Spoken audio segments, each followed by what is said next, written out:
इस वीडियो में हम जानेंगे कि भगवान परशुराम स्वयं कहते हैं कि कर्ण, तुम क्षत्रियों में श्रेष्ठ होंगे, कोई भी क्षत्रिय तुम्हारी समानता नहीं कर पाएगा।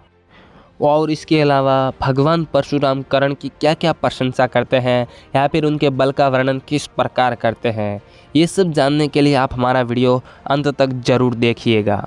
वीडियो शुरू करने से पहले दोस्तों आपसे एक निवेदन है कि आपने अभी तक हमारे चैनल को सब्सक्राइब नहीं किया तो सब्सक्राइब कर ले, क्योंकि हमारा परिवार जल्द ही 50,000 का होने वाला है। इसलिए आपसे करबद्ध निवेदन है कि सब्सक्राइब ज़रूर कीजिएगा और वीडियो पसंद आए तो लाइक भी ज़रूर कर दीजिएगा। तो फिर चलिए शुरू करते हैं वीडियो बिना देर किए।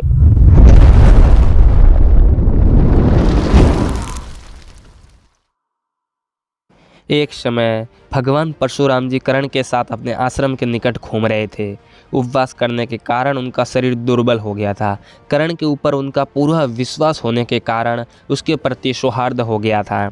वे मन ही मन थकावट का अनुभव कर रहे थे, इसलिए गुरुवर परशुराम जी कर्ण की गोद में सिर रखकर सो गए।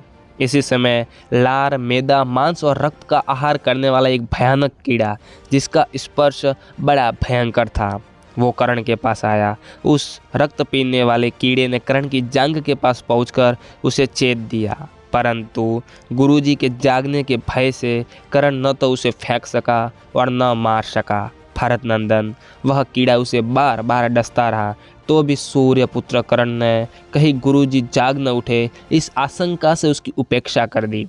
यद्यपि कर्ण को असह्य वेदना हो रही थी, तो भी वह धैर्यपूर्वक उसे सहन करके कंपित और व्यथित न होता हुआ परशुराम जी को गोद में लिए रहा।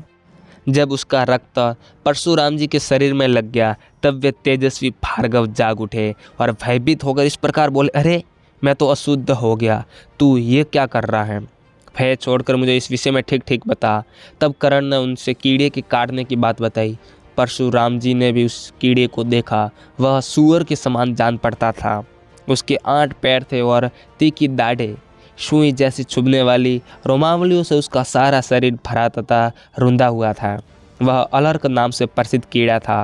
परशुराम जी की दृष्टि पड़ते उसी रक्त से भीगे हुए कीड़े ने प्राण त्याग दिए। वह एक अद्भुत सी बात हुई।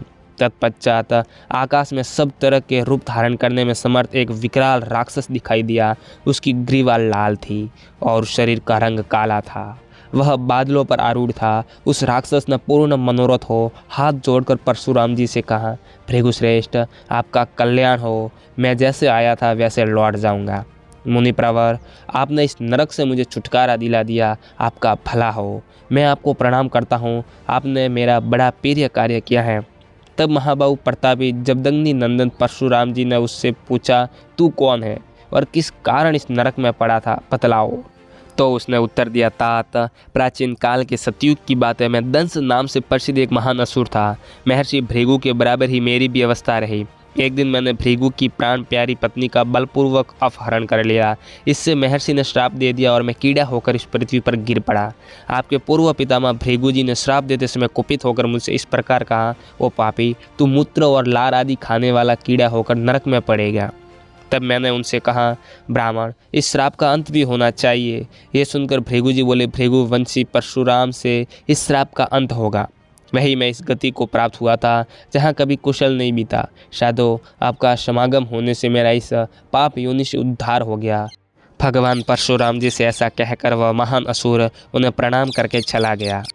इसके बाद परशुराम जी ने कर्ण से क्रोधपूर्वक कहा, ओ मूर्ख, ऐसा भारी दुख ब्राह्मण कदापि नहीं सह सकता। तेरा धैर्य तो क्षत्रिय के समान है। तू स्वेच्छा से ही सत्य बता, कौन है? कर्ण परशुराम जी के श्राप के भय से डर गया, अतः उन्हें प्रसन्न करने की चेष्टा करते हुए कहा, भार्गव, आप यह जान ले कि मैं ब्राह्मण और क्षत्रिय में से भिन्न शुद्ध जाति में पैदा हुआ हूँ। भूमंडल के मनुष्य मुझे राधा पुत्र कर्ण कहते हैं। ब्राह्मण भृगुनंदन, मैंने अस्त्र के लोभ में ऐसा किया है, आप मुझ पर कृपा करें। इसमें संदेह नहीं है कि वेद और विद्या का दान करने वाला शक्तिशाली गुरु पिता के ही तुल्य है, इसलिए मैंने आपके निकट अपना गोत्र भार्गव बताया है। यह सुनकर भृगुश्रेष्ठ परशुराम जी इतने रोष में भर गए मानो वे उसे दग्ध कर डालेंगे। उधर कर्ण हाथ जोड़े दिन भाव से कांपता हुआ पृथ्वी पर गिर पड़ा। तब वे उससे बोले, मूढ़, तूने ब्रह्मास्त्र के लोभ से झूठ बोलकर यहाँ मेरे साथ मिथ्याचार यानी कि कपटपूर्ण व्यवहार किया है। इसलिए जब तक तू संग्राम में अपने समान योद्धा के साथ नहीं भिड़ेगा और तेरी मृत्यु का समय निकट नहीं आ जाएगा, तभी तक तुझे इस ब्रह्मास्त्र का स्मरण बना रहेगा। जो ब्राह्मण नहीं है उसके हृदय में ब्रह्मास्त्र कभी स्थिर नहीं रह सकता। अब तू यहाँ से चला जा, तुझ मिथ्यावादी के लिए यहाँ स्थान नहीं है, परंतु मेरे आशीर्वाद से कोई भी क्षत्रिय युद्ध में तेरी समानता नहीं करेगा। परशुराम जी के ऐसा कहने पर कर्ण उन्हें न्यायपूर्वक प्रणाम करके वहाँ से लौट आया। आज के वीडियो में इतना ही। ये वीडियो आपको कैसा लगा आप हमें कमेंट करके ज़रूर बताइएगा। और अभी तक आपने हमारे वीडियो को लाइक नहीं किया तो लाइक ज़रूर करें, और आपने चैनल को सब्सक्राइब नहीं किया तो सब्सक्राइब भी कर ले और पास में बेल आइकन को भी दबा दे, ताकि जैसे ही हम वीडियो अपलोड करें उसकी नोटिफिकेशन आपके पास सबसे पहले पहुँच जाए।